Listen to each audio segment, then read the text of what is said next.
Pray First라는 제목으로 하나님 말씀 참고해 볼 텐데요. 그분의 음성을 듣고 담고 닮아가는 시간 되기를 소망합니다. 네, 오늘은 새해 첫 주일입니다. 새해 첫 주일을 새해를 열어주신 하나님께 먼저 감사와 영광의 박수를 올려드리겠습니다. 할렐루야. 네. 여러분 새해에 어떤 목표를 가지고 시작하셨습니까? 어릴 때는 목표도 매해 세워보곤 했지만 이제 좀 나이가 들다 보니 그냥 건강하게만 살자라는 목표가 있으신 분들도 많을 것이라 생각됩니다. 그렇지만 건강하기를 원하신다면 목표를 세워보시기를 권면드립니다. 왜냐하면요, 목표 세우기가 건강의 장수의 비결이다 라는 연구 결과가 나왔습니다. 하버드대학교 보건대학원 연구팀이 50세 이상 성인 4,486명을 대상으로 그 악력과 보행 속도를 측정했는데, 그들이 발표한 논문에 의하면 삶의 목적이 있는 사람일수록 악력이 약해지거나 보행 속도가 느려질 위험이 낮다라고 합니다. 또 뿐만 아니라 삶의 목표가 있으면 스트레스 치수가 낮다라고 합니다. 스트레스는 코르티콜이라는 호르몬을 분비해서 그 호르몬은 심장과 뇌와 근육 등을 해를 가하는 것을 우리가 너무 잘 알고 있지요. 그러니까 그 악력과 그 보행 속도, 그 스트레스 모든 것을 봤을 때 목표 지향적으로 살아가는 사람은 더욱 건강하게 살 수 있다라는 연구 결과가 나왔습니다. 그래서 여러분 건강하기를 소망하시는 분들이 있다면 꼭 목표를 세워보시기를 권면드리고, 아멘. 또 나아가서 우리 삶이 후퇴가 아니라 전진하기를 소망하시는 분들이 있다면 또 목표를 세우시길 바랍니다. 토마스 카할리라는 영국의 비평가가 있는데 그는 이런 말을 했습니다. 명확한 목표가 있는 사람은 가장 험난한 길에서조차 앞으로 나아가고, 아무런 목표가 없는 사람은 가장 순탄한 길에서조차 앞으로 나아가지 못한다. 즉 목표가 있어야 된다라는 얘기를 합니다.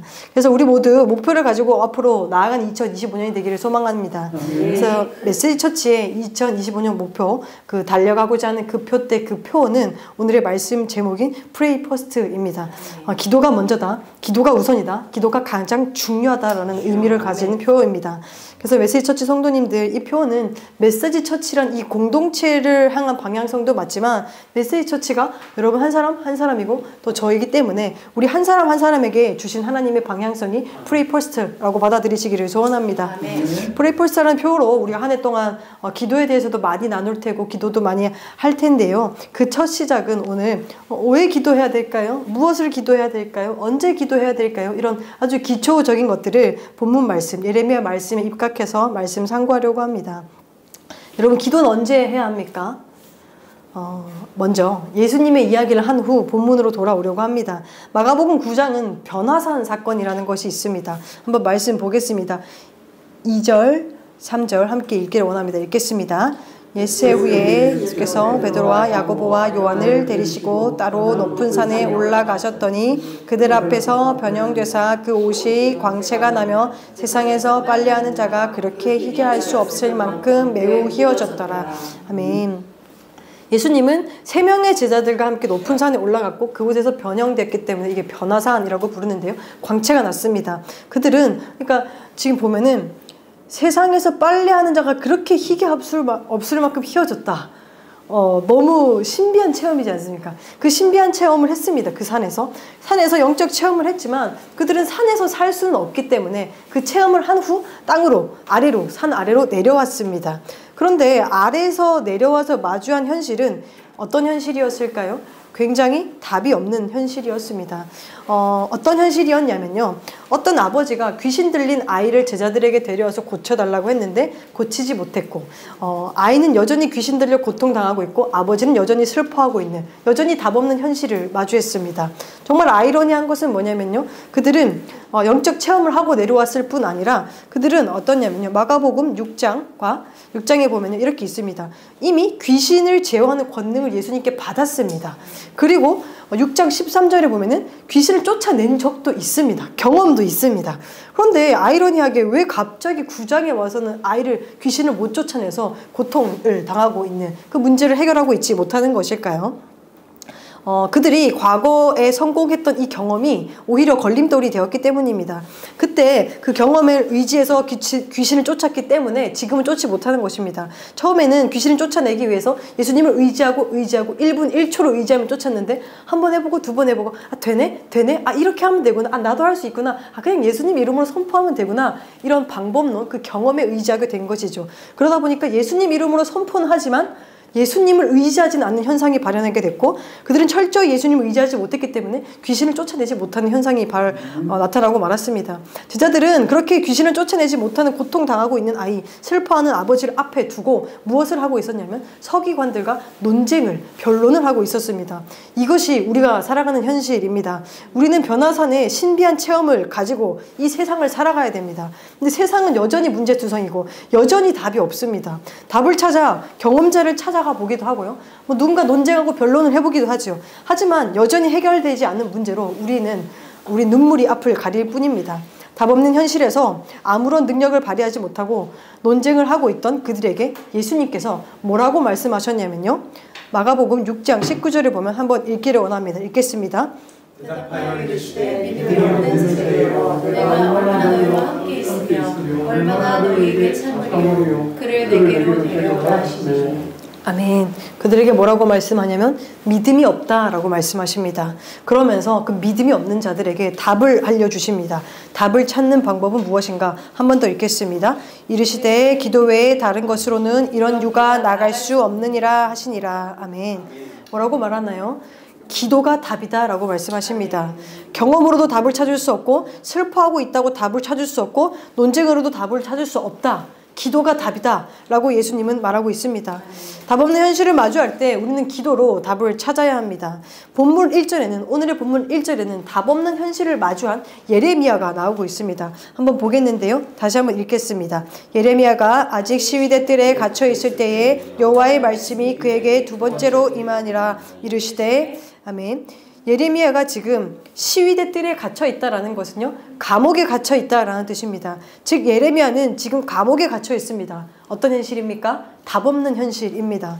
그는 하나님의 말씀을 받는 영적 체험을 하며 살아가던 선지자였어요. 매일매일 하나님의 음성 들었던 그런 영적 체험을 하는 선지자였습니다. 그런데 그가 마주한 현실은 여전히 그 영적 체험이 무색할 만큼 답이 없는 현실이었습니다.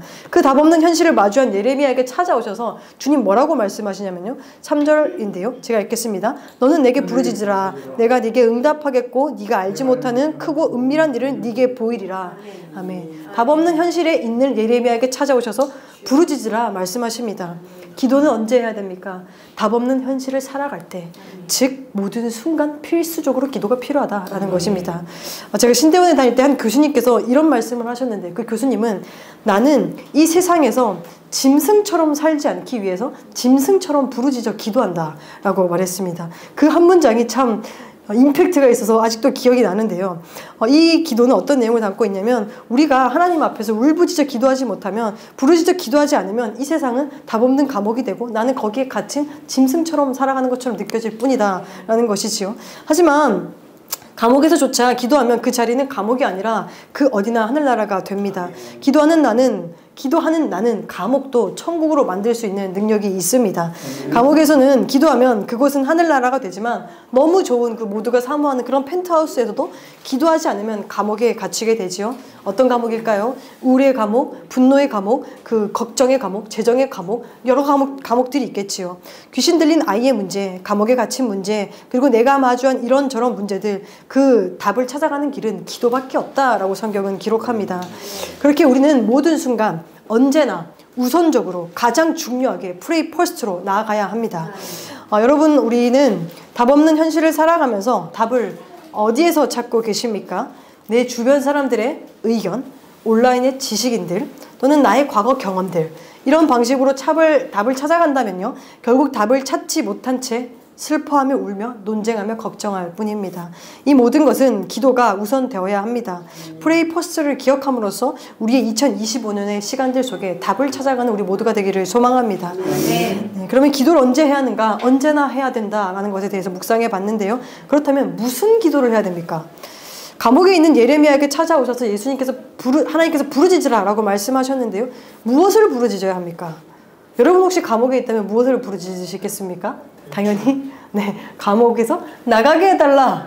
네, 부르짖겠지요. 근데 그건 우리의 입장이고요. 하나님 부르짖으라고 했는데 하나님이라면 뭐라고, 무슨 부르짖음을 하라고 하시는 걸까요?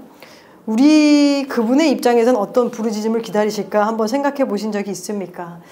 이 물음의 답을 찾기 위해서는 하나님이 어떤 분인지를 잘 알아야겠지요.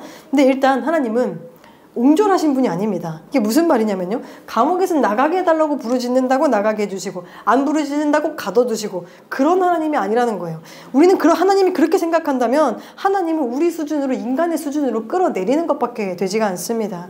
만약 그렇게 생각하더라도 부르짖으면 내보내주고 부르짖지 않으면 내보내주지 않는다면 감옥에 갇힌 이유가 어떤 느낌이 되죠? 벌 받아서 갇힌 것 같죠. 그런데 예레미야가 감옥에 갇힌 이유는 벌 받아서가 아니라 하나님께 순종해서였습니다. 예레미야 선지자는 하나님의 말씀을 그대로 전했던 예언을 하는 자였는데요. 안타깝게도 하나님께서 그에게 전하라고 한 예언은 너희는 승리하지 못할 거야, 너희는 멸망할 거야, 너희는 포로로 끌려갈 거야, 이런 내용들이었어요. 그 왕이 들으니까 기분이 좋을까요, 안 좋을까요? 당연히 안 좋죠. 이런 말을 예레미야가 자꾸 하니까 그 왕이 감옥에 가둔 것입니다. 이런 그 유다 시드기야 왕이 그를 감옥에 가두었는데요. 하나님께서 이런 불행한 메시지를 예레미야에게 위탁해놓고 몫을 걸고 그대로 전했는데 갇혔는데, 그 상황에서 네가 부르짖으면 내가 문 열어주고 부르짖지 않으면 내가 가둬둘 거야, 이런 하나님이 아니라는 것이지요. 그렇다면 하나님은 지금 감옥에 갇힌 예레미야에게 무엇을 부르짖으라고 하는 것일까요?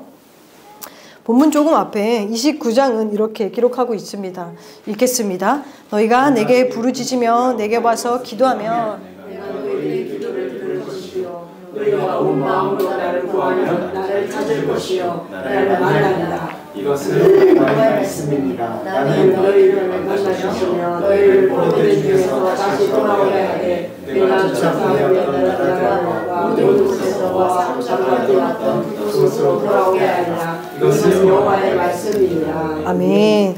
하나님께서 지금 무엇을 부르짖으라고 하는 것입니까? 내가 너희를 포로된 중에 다시 돌아오게 할 거야. 그것을 부르짖으라고 합니다. 이것은 뭐냐면 이스라엘의 회복을 부르짖으라 라는 것인데요. 결론적으로 뭐냐면 하나님의 뜻을 부르짖으라 라는 것입니다. 다른 말로 말하면 먼저 그의 나라와 그의 의를 부르짖으라. 하늘의 뜻이 땅에서 이루어지게 해달라고 부르짖으라 라는 것입니다. 그의 나라와 그의 의를 전심으로 목청껏 부르짖어야 된다. 네가 감옥에서 나오는 게 아니라 내가 원하는 이스라엘의 회복을 부르짖어라 라고 말씀하시는 것입니다. 이렇듯 기도는 나의 필요에 하나님의 움직임을 요청하는 것이 아닙니다. 그렇게 되면 하나님 뭐가 됩니까? 나의 요술램프 지니가 되고 맙니다. 하나님이 내 필요를 그대로 들어줘서는 그저 지니가 아니라는 것이지요. 기도는 내가 하나님을 지니로 만드는 것이 아니라 하나님이 나의 주인입니다 라는 고백을 하는 것입니다. 에브라임 링컨 대통령을 여러분 너무 잘 아실 텐데요. 그는 기도를 많이 했고 기도의 비밀도 잘 알던 자지요. 그는 남북 전쟁을 하고 있었는데 병사가 죽을 때마다 너무 가슴 아픈 마음으로 기도를 많이 했다라고 합니다. 그래서 자신은 북군을 이끌고 있었는데 북군이 그래 수적으로나 여러 여건상 봐도 굉장히 유리하지만 남군에 너무 탁월한 그 장군이 있어가지고 늘 지기만 했다고 합니다. 그래서 그는 어느 날 그 대통령을 위로해 주기 위해서 북군 사람들이, 이제 지도자들이 와서 이렇게 얘기했다고 합니다. 각하, 우리는 하나님이 우리 북군 편이 되셔서 북군이 승리하게 해달라고 날마다 눈물로 간절히 기도합니다 라고 말했습니다. 그때 링컨 대통령의 대답이 무엇인지 아십니까? 그렇게 기도하지 마십시오. 하나님께 우리 편이 되어달라고 기도하지 말고 우리가 항상 하나님 편에 서 있게 해달라고 기도하십시오 라고 말했습니다. 여러분, 이것이 바른 기도입니다. 기도의 본질은요, 나의 뜻을 간구하며 하나님 움직여주세요 라고 하는 것이 아니라 하나님의 뜻이 나를 통해 이루어지게 해주세요 라고 기도하는 것입니다. 여러분, 우리의 기도는 어떻습니까? 우리는 무엇을 구하고 있으십니까? 혹 내 기도는 하나님이 내 수준으로 끌어내리고 있는 것은 아닙니까? 하나님의 눈높이로 내가 올라가고 있는지 묵상해 보기를 바랍니다. 우리의 필요에 하나님이 움직여 주실 것을 요청하는 것이 아니라 내 삶 속에서 내 뜻이 아니라 하나님의 뜻이 이루어지게 해달라고 부르짖을 때 우리 인생은 내가 생각하는 필요보다 훨씬 더 멋진 것들로 꽉꽉 채워질 줄 믿습니다. 네, 그러면은 기도는 언제 해야 되는가? 언제나 해야 된다. 무엇을 기도해야 되는가? 하나님의 뜻이 이루어지기를 기도해야 된다라는 것에 대해 나누었는데요. 그러면은 언제나 하나님의 뜻이 이루어지기를 기도해야 되는데 그럼 그 기도를 왜 해야 하는 걸까요? 먼저 하나님의 뜻은 누가 성취하나요? 네, 말씀 한번 보겠습니다. 에스겔서 36장 36절 말씀 읽기를 원합니다. 읽겠습니다. 너희 사방에 남은 이방 사람이 다 여호와가 무너진 곳을 건축하며 황폐한 자리에 심은 줄 알리라. 나 여호와가 말하였으니 이루리라. 아멘. 에스겔서는 하나님께서 친히 무너진 곳을 다시 세우겠다라고 말씀하시면서 내가 말했으니 내가 이룰 거야 라고 말씀하십니다. 하나님 뜻 누가 이루나요? 하나님이 이루십니다. 그러면 하나님 뜻 하나님이 이루시는데 이어져서 뭐라고 말씀하시냐면요. 37절 한번 보겠습니다. 읽겠습니다. 주 여호와께서 이같이 말씀하셨느니라. 그래도 이스라엘 족속이 이같이 자기들에게 이루어 주시기를 내게 구하여라. 아멘. 그래도 구하여야 할지니라 말씀하십니다. 하나님 뜻, 하나님 친히 이루시겠지만 그래도 기도해라. 직접 계획하시고 직접 성취하시겠지만 그래도 네가 내게 구해야 될지니라 라고 말씀하십니다.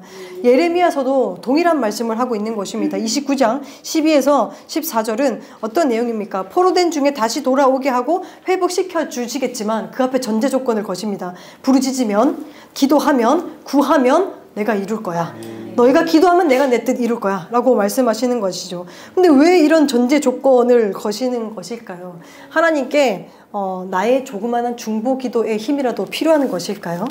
아니지요. 우리에게 기도하라고 하는 것은 하나님이 무언가 부족해서가 아닙니다. 하나님이 준비가 부족한 게 아니라 우리의 준비가 부족하기 때문입니다. 무슨 준비가 부족한 것일까요? 하나님의 역사를 바르게 목도할 준비가 부족한 것입니다. 하나님이 하나님 되심을 볼 준비가 아직 덜 된 것입니다. 에스겔서는 이렇게 말하는데요. 제가 읽겠습니다. 주 여호와께서 이같이 말씀하셨느니라. 그래도 이스라엘 족속이 이같이 자기들에게 이루어 주기를 내게 구하여야 할지니라. 그리한즉 그들이 나를 여호와인 줄 알리라. 아멘. 내가 다 이룰 건데 너희가 기도해라. 왜냐하면 그래야지 내가 여호와인 줄 안다 라고 말씀하십니다. 사람들은요, 기도하지 않고 일어난 일은 어떻게 생각합니까? 그냥 어쩌다 보니 될 일이 된 거구나 라고 생각하지요. 그런데 기도하고 일어난 일은 다릅니다. 하나님 내 기도 들으시네. 하나님 나와 함께 하시네. 하나님 이렇게 일하셨네 라고 고백하게 되는 것이지요. 기적도 너무 쉽게 일어나는 기적은 그 기적의 가치를 알지 못합니다. 믿음이 준비되지 않은 상태에서 내 눈앞에 기적이 펼쳐져도 그 기적을 통해 하나님을 보지는 못합니다. 하나님을 볼 준비가 되지 않은 사람이 하나님의 기적을 맛보면 결국 하나님께 등을 돌리고 만다는 것이지요. 한국교회, 기독교회 초창기에 기도원이 굉장히 큰 역할을 했습니다. 굉장히 힘이 있었지요. 근데 한국의 기도원의 은사사역이 정말 많이 일어났다고 합니다. 저보다 좀 더 윗세대, 저희 이렇게 우리 실버 성도님들이 기도원에 이렇게 다니실 때 이제 진짜 눈으로 목도하셨을 것 같은데요. 그 자리에서 정말로 귀신이 떠나가고 문제가 해결되고 병이 고침받는 역사를 직접 봤다라고 합니다. 그런데 어느 순간 그 기도원 원장님들은 하나같이 문제를 가지고 오는 사람들에게 한 가지 요청을 한다고 합니다. 그 요청이 무엇일까요? 작정 기도를 해라 라는 것입니다. 7일 기도해라, 21일 기도해라, 40일 기도해라, 1년 작정 기도해라, 3년 작정 기도해라. 작정 기도를 요청합니다. 왜일까요? 그 기도 기간을 통해 그들이 하나님을 볼 준비가 필요하다라고 여겼던 것이지요. 성경에서 한 여인이 아이가 잉태되지 않아서 슬퍼했습니다. 하나님은 당장 그 여인에게 태의 문을 열어주실 수 있지만 그녀가 오랫동안 기도하게 하셨습니다. 사무엘상인데요. 1장 10에서 12절 함께 읽기를 원합니다. 읽겠습니다. 한나가 마음이 괴로워서 여호와께 기도하고 통곡하며 서원하여 이르되 만군의 여호와여 만일 주의 여종의 고통을 돌보시고 나를 기억하사 주의 여종을 잊지 아니하시고 주의 여종에게 아들을 주시면 내가 그의 평생에 그를 여호와께 드리고 삭도를 그의 머리에 대지 아니하리이다. 그가 여호와 앞에 오래 기도하는 동안에 아멘. 하나님은 한나를 통해서 사무엘이라는 아들을 주실 계획을 하셨습니다. 그렇지만 그녀를 오래 기도하게 하심으로 한나를 믿음의 어머니로 준비시키신 것입니다. 한나에게 그 기도 기간은 쉽지 않았을 것입니다. 왜냐하면요, 애초에 괴로운 마음을 가지고 하나님 앞에 나아왔는데 속히 응답해 주시지 않고 계속해서 통곡하며 기도하게 하셨기 때문이지요. 그 기간을 통해 그녀는 믿음이 넉넉히 준비되었고 그는 아들을 하나님께 바치겠다라는 고백까지 이어주게 되었습니다. 여러분, 만약에 한나가 아무 문제 없이 사무엘을 잉태했다면 그 잉태를 하나님이 하셨다라고 고백했을까요? 만약에 한나가 기도하자 말자 사무엘이 잉태되었다면 사무엘을 하나님께 바치겠다라고까지 기도할 수 있었을까요? 분명한 것은 알 수 없지만 한나는 그 기도 기간을 통해서 변하고 있었다는 것은 분명합니다. 깊은 기도로 나아갈 때 우리 안에 일어나는 변화가 있습니다. 우리 안에 마음의 소원이 생깁니다. 빌립보서 말씀으로 확인하겠습니다. 위에 개역 개정본만 함께 읽기를 원하는데요. 읽겠습니다. 너희 안에 행하시는 이는 하나님이시니 자기의 기쁘신 뜻을 위하여 너희에게 소원을 두고 행하시나니. 아멘. 밑엔 제가 읽을게요. 하나님은 여러분 안에서 활동하셔서 여러분으로 하여금 하나님을 기쁘게 해드릴 것을 염원하게 하시고 실천하게 하시는 분입니다. 아멘. 기도 기간을 통해 하나님은 우리 마음에 소원을 심으십니다. 하나님의 뜻이 내 뜻이 되게 해서 하나님을 기쁘시게 해드릴 것을 염원하게 우리 안에 그 소원을 심으시는 것이지요. 그렇기에 그저 잉태만을 위해 기도하던 자들이 기도가 변해돼서 잉태될 아이가 참 부모가 하나님임을 고백하게 되고 맡겨드리게 되고 나아가서는 혹여나 잉태가 되지 않더라도 그것이 하나님의 뜻이라면 그 또한 기뻐하겠다라고 변화되기 시작하는 것이지요. 어쩌면 기도 내용이 내가 가지고 간 기도 내용이 변화되기 시작했다라는 것은 기도 응답이 시작됐다라는 것일 수 있습니다. 하나님이 이런 기도 기간을 통해서 한나를 하나님의 뜻이 이루어지는 역사에 동참할 준비를 시키신 것이며 하나님의 큰 역사를 큰 일을 목도할 준비를 시키신 것입니다. 준비를 마친 한나는 하나님의 하나님 되심을 온 몸과 온 마음으로 고백하게 됩니다. 기도의 바른 전개가 이런 것입니다. 우리는 언제나 하나님의 뜻이 이루어지기를 부르짖다 보면 그 기도의 양이 채워지게 되고 양이 채워지면 어떻게 됩니까? 흘러 넘치게 됩니다. 그렇게 흘러 넘치면 하나님이 하나님 되시면 우리는 우리 삶에서 구석구석에서 목도하게 되는 것이지요. 본문은 그것을 뭐라고 표현하면요, 크고 은밀한 일이다 라고 표현합니다. 한번 읽기를 원합니다. 읽겠습니다. 너는 내게 부르짖으라. 내가 내게 응답하겠고 네가 알지 못하는 크고 은밀한 일은 네게 보이리라. 아멘. 이 크고 은밀한 일이라는 것은요, 원어적으로 보면요, 인간으로서는 감히, 능히 접근할 수도 없을 만큼 감추어진 일, 인간의 이성으로는 능히 측량할 수도 없는 거대한 일이라는 뜻이 있습니다. 우리가 왜 측량할 수 없냐면요, 무에서 유를 만드시는 창조주 하나님이 하신 일이기 때문에 우리가 상상도 측량도 할 수 없는 것입니다. 예레미야 33장 2절에는요 하나님께서 부르짖으라는 3절에 말씀하셨잖아요. 부르짖으라 말씀하시기 전에 대뜸 2절에 하나님께서 자기소개를 하는데요. 그 2절 한번 보기를 원합니다. 읽겠습니다. 이를 행하시는 여호와, 그것을 만들며 성취하시는 여호와, 그 이름을 여호와라 하는 이가 이같이. 아멘. 하나님께서 부르짖으라고 하기 전에 자기소개를 하는데 그 자기소개의 내용을 원어적으로 보면요, 다 온통 창조 때 쓰인 단어들을 쓰고 있습니다. 창조를 연상케 하는 단어들로 꽉꽉 채우셨습니다. 일을 행하신다는 것도 창조를 묘사하는 것이고요, 만들며 성취한다는 것도 손으로 진흙 같은 것을 빚어서 무언가를 만드는 것을 의미합니다. 하나님께서 부르짖으라고 하기 전 자기소개 내용을 보니까 어떤 의미가 담겨있냐면 나는 창조자야, 나는 창조할 수 있는 사람이야, 창조할 수 있는 분이야 라는 것을 지금 계속 말하고 일깨워주고 있는 것입니다. 그리고 마지막에 뭐라고 하냐면요, 그 이름을 여호와라 하는 이가 이와 같이 이르시다 라고 말하는데 이미 여호와가 2번 나왔거든요. 근데 한 번 더 말합니다. 한 절에 지금 여호와가 3번 있죠. 여호와를 마지막에 내 이름은 여호와야 라고 말하고 있습니다. 왜 거듭거듭 강조하시고 마지막에 이름을 강조하신 것일까요? 이름은 어떤 의미입니까? 인격과 명예와 전 존재를 의미합니다. 즉 이 말은 하나님께서 당신의 인격과 명예와 전 존재를 걸고 말씀하시겠다. 너는 내게 부르짖어라. 내가 네게 응답하겠고 크고 은밀한 일을 보여주겠다 말씀하시는 것입니다. 이 말씀이 우리의 약속의 말씀이 되기를 소망합니다. 창조주 하나님께서 이렇게 모든 것을 하실 수 있는 창조주 하나님께서 우리에게 부르짖으라고 내 이름을 걸고 약속하겠다고 하시는 것이죠. 그렇다면 어떤 의미일까요? 우리가 부르짖을 때 하나님은 창조하고 계신다라는 것이죠. 너무 멋진 내용인 것 같습니다. 싱글레어 퍼거슨이라는 교수님은 이런 말을 했습니다. 우리가 그냥 이렇게 살아갈 때는 하나님이 감독이시고 우리가 배우인 것 같다. 하나님 뜻대로 우리가 배우인 것 같다. 그런데 아주 강력한 성령의 임재 속에서는 하나님이 감독이시고 하나님이 배우가 되신다. 우리는 그저 관객이 된다라는 말입니다. 하나님이 감독이자 배우가 되시고 우리가 관객이 된다. 이게 얼마나 멋진 말이냐면 내가 하나님 뜻대로 배우가 되어 움직이는 줄 알았는데 가만히 보니까 내가 하는 게 하나도 없네. 하나님이 일하고 계시네. 나는 가만히 보니 가만히 서서 하나님 일하는 거 보고 있네 라는 고백이 되는 것입니다. 우리는 이런 모습으로 하나님이 하나님 되심을 목도하게 될 것입니다. 이것을 보여주시기 위해서 내가 배우의 자리가 아니라 관계의 자리에 앉히시기 위해서 언제나 하나님의 뜻이 이루어지기를 간절히 부르짖어라 라고 요청하시는 것입니다. 말씀을 맺겠습니다. 여러분, 하나님께 간이 저릴 정도로 부르짖은 경험이 있으십니까? 간이 저릴 정도로 부르짖은 이유가 무엇입니까? 하나님의 뜻이 이루어지게 해달라라는 것이었습니까? 내 뜻이 이루어지게 해달라라는 것이었습니까?